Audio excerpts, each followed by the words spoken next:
அதிமுகவிலிருந்து அனாதையாய் நிற்பவர்கள் கூட விஜய் பக்கம் வருவதற்கு அரவணைக்கிற தலைவனாக தலைவர் விஜய் இருக்கிறார்.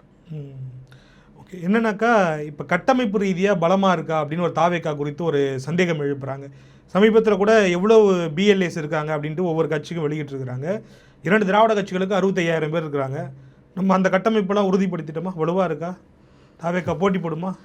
அவர் நடிகராக இருக்கிற போதே வீட்டுக்கு 2 ஓட்டை உருவாக்கி விட்டுத்தான் அரசியல் தளத்துக்கே வந்திருக்கிறார். வாருங்கள், 1.5 கோடி பேர் உறுப்பினர்கள் இருக்கிறார்கள் என்று சொல்லுகிற, உண்மையை பேச மறுக்கிற திருட்டு மாடல் ஆட்சி அல்லது தில்லுமுள்ளு கட்சி தைரியம் இருந்தால், தெம்பு இருந்தால், 1.5 கோடி தொண்டர்களை வைத்திருக்கிற இயக்கமாக இருந்தால் தனியே நின்று பாருங்கள்.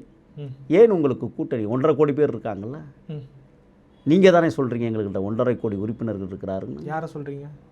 தில்லுமுள்ளு கட்சியை சொல்கிறேன். தில்லுமுள்ளு கட்சினா விளக்கம் உங்களுக்கு தான் தெரியும்.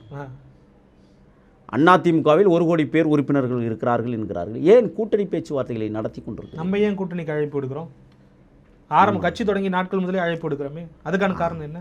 நாங்கள் ஏன் அழைப்பு கொடுக்குறோம்னா, உங்களுக்கும் அதிகாரம் பகிர்ந்து தரப்படும் என்கிற பரந்த மனப்பான்மையோடு அழைக்கிறோம். நீங்கள் கொடுப்பீங்க.